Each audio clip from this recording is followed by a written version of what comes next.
Okay, Larry BL here. In this segment we will go over how to read a schematic. And a lot of times to read a schematic you need to know what some symbols look like, so we'll do some basic symbols here. Starting off with the normal switch. This is a normally off, normally on switch. This next one shows a switch that has two positions. It could be more for like a actuator, up or down. We have a push button switch here, sort of like a safety switch that is normally closed. We have one here that's shown normally open, and then we have that multiple switch that you've seen in the previous episodes, where it would be normally closed on one side, and if the switch is pushed, then it would close the other side and open this side.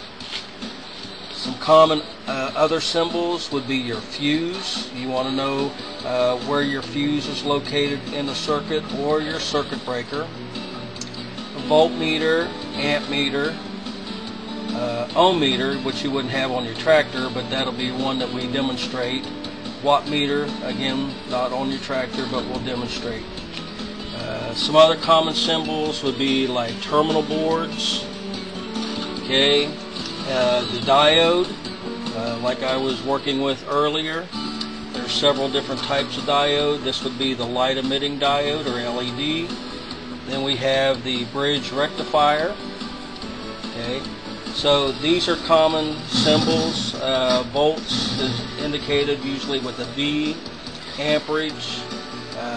So anyhow, this is one diagram. Then we have another diagram that shows some common, for example, an AC source, like could be your alternator, DC source, which would be your battery. Batteries also depicted on your diagram as a series of lines.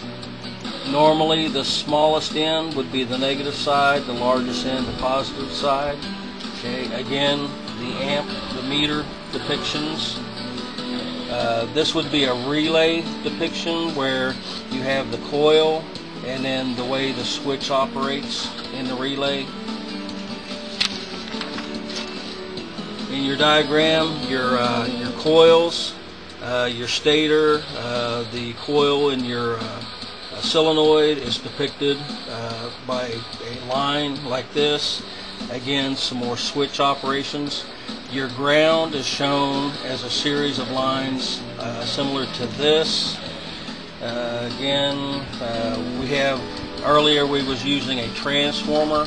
This would be a transformer, and in my particular model we had 120 volts going in this side.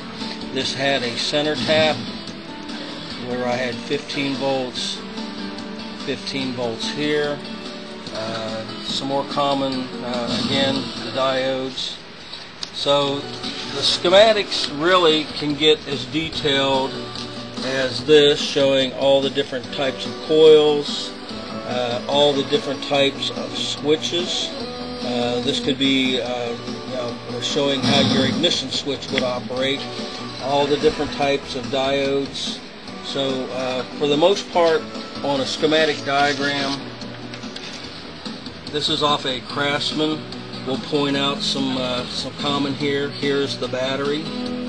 So we come over and we see the battery goes through a fuse. Here's our amp meter.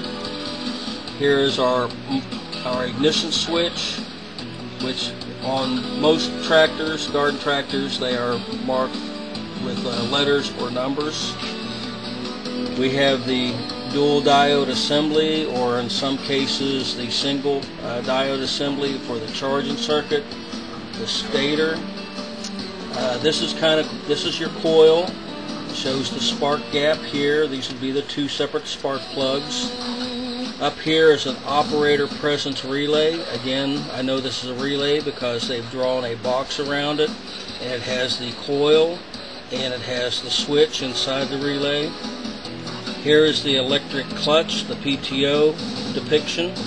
Here is the switch, the PTO switch, which shows the safety side of the switch and then the PTO side of the switch.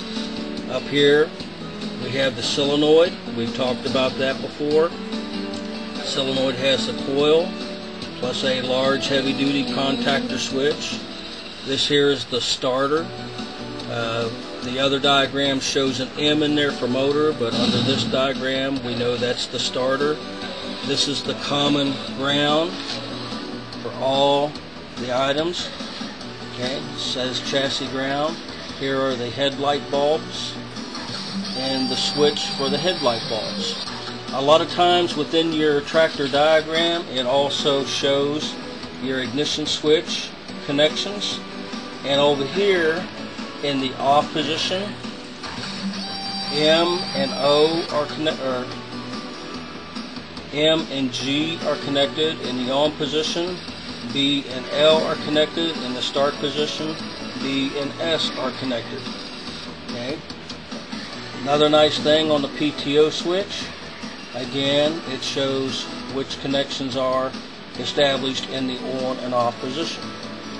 So this is basically how you would read, and I say again basically, wiring diagrams vary, but this is a very common wiring diagram, and I just pointed out all the different items as they would be depicted schematically.